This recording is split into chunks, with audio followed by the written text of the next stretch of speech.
Hello বন্ধুরা, আমি চলে এসেছি এখন ফার্মে আমার। ঠিক আছে, এখন বাজে ঠিক দুপুর আহ, ঠিক 2টো বাজে। তো ফার্মে এসে গেছি, দেখতেই তো পাচ্ছেন যে পাখিগুলো কীভাবে গ্রোথ আছে। আজকে পাখির বয়স হয়েছে 27 দিন, তো 1500+ তো হবেই।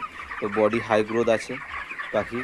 তার সঙ্গে ভিটামিন ভিটামিন চালার জন্য খাবারটাও, প্রোডাকশানটাও ভালো। খাবারের ফিডের প্রোডাকশানটা ভালো থাকার জন্য পাখির গেমটা এসেছে। হালকা ঠান্ডাও এসে গেছে, তো ঠান্ডা এসে যাওয়ার জন্যে আরও পাখিটা খাওয়ার চাহিদা বেড়েছে। তো জলটা কম খাচ্ছে, তার জন্য একটু শুকনো শুকনো লাগছে পাগুলো। তো সেটা প্রবলেম হবে না। তো চলো দেখাচ্ছি। তো এই হাই গ্রোথের জন্যে, বেশি হাই গ্রোথের জন্য পাখির মোটালিটি দু একটা করে হচ্ছে। তো আমার 25 দিন পর্যন্ত কোনো মোটালিটি ছিল না, 1% মোটালিটি ছিল 1000 পাখিতে। তো এখন সেটা মোটালিটায় দুটো দুটো করে ঠিক রাত্রিবেলাতেই পাখিগুলো বেশি মরে। তো দিনের বেলা সেভাবে মরে না, যেহেতু রোদের একটা তাপ থাকে, ঠান্ডাটা কমই থাকে, তো সেই জন্য মরে না। তো রাত্রিবেলাতে পাখি, হাই গ্রোথের পাখি বিশেষ করে দেখবেন যে দেখুন ছানাগুলোই মরেছে, হাই গ্রোথ ছানাগুলোই হয়েছে। 1500+ যদি গড় হয়, 1500+ যদি গড় হয়, তো ছানার ওজন মিনিমাম 1800+, 1900 তো আছেই।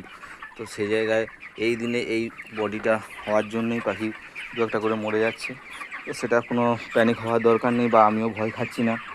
তো দুটো মরলে, যদি দুটো মরলে যদি আমার 3.5 কেজি ওয়েট লস হয়, তো সেখানে গেন এসে যাচ্ছে অন্য সাইড দিয়ে। আরও পাখি যেহেতু ডেভেলপ হচ্ছে, তো সেটাতে কোনো অসুবিধা হবে না। তো চলো, ওটা নিয়ে কোনো অসুবিধা হওয়ার দরকার নেই, সবই ঠিক আছে মোটামুটি। তো পাখি মরবে তার জন্য অ্যান্টিবায়োটিক জলে দিয়েছি, তো যাতে মরাটা কন্ট্রোল হয়। তো সেটাই চেষ্টা করব। আজকে প্রথম দিন দিয়েছি, 27 দিন, আজকে 27, 28, 29, এই 3 দিন এই ডোজটা করব। তো মোটালিটি আশা করি চেক হয়ে যাবে।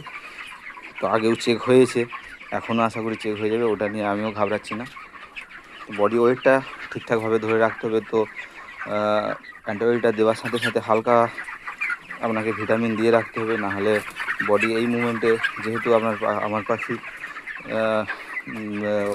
আমার পাখি উঠবে আর 10 দিন বাকি, তো ওয়েট লসও হয়ে যাওয়ার চান্স থাকে। তো সেই জায়গায় আমাকে একটা হালকা ভিটামিন, রিকোভিট টাইপের কিছু ভিটামিন জলে আমাকে দিয়ে দিতে হবে। তো সেটা দেওয়া রাত্রিবেলা তো যাবেই না, বা সকালবেলা ঠান্ডার সময়ও দেওয়া যাবে না। ওটাকে দিতে হবে ঠিক একটু হিট উঠবে, হিট টেম্পারেচার একটু থাকবে, রোদের টেম্পারেচার আসবে ঠিক এই 10টা 11টার দিক করে, এটা দিয়ে দিতে হবে 3 ঘন্টার জলে। তো আশা